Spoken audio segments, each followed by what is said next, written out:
Hi guys, I'm back with my Wednesday washi tip, and this week I have a quick hack using checklist washi tape on your to-do list. I'm going to start by making my to-do list spread with my handy dandy stencil here.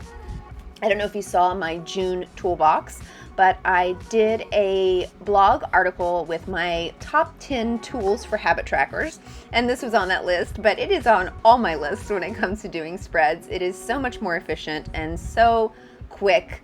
And if I'm being honest, I have never done bullet journal spreads without it. I found out about it pretty early on and I've used it since. All right, enough of me geeking out over my tools here. So I am going to start doing my to-do list spread here, and I always start with pencil. How many of you guys out there are like me and it's just a little scary to start with marker? I can never just go straight with my marker on the page. I always draw it out in pencil and then I go back through and I cover it over with my Sharpie. I have to say, more often than not, I'm glad that I take this extra step because I have erased and redone before, and I just really don't like to waste or tear out pages in my bullet journal. So anyway, that's why I usually start with pencil in these videos and then go back through and mark over them. And now for the actual washi tip of the week.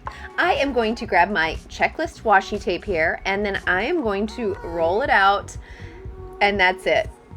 Pull it out, roll it out, and boom, you are ready to write it out. It is fast and efficient way to do your to-do list. It also has an added benefit that I think it brings uniformity. And I feel like whenever you're doing like a habit tracker or a to-do list, it just kind of creates more productivity if you have lists that are organized. So the fact that you have these uniform boxes or circles, I find it to be much more efficient for me to glance at my list quickly and just really actually focus on the task at hand, which is actually completing my to-do list.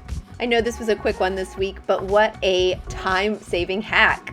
I truly hope you find these tips helpful. If so, be sure to hit that like button, and you can subscribe to our channel for updates on all things washi tape, including tips and tricks, hacks, and DIYs. We'll see you next week for another tip, and as always, happy Washi Wednesday.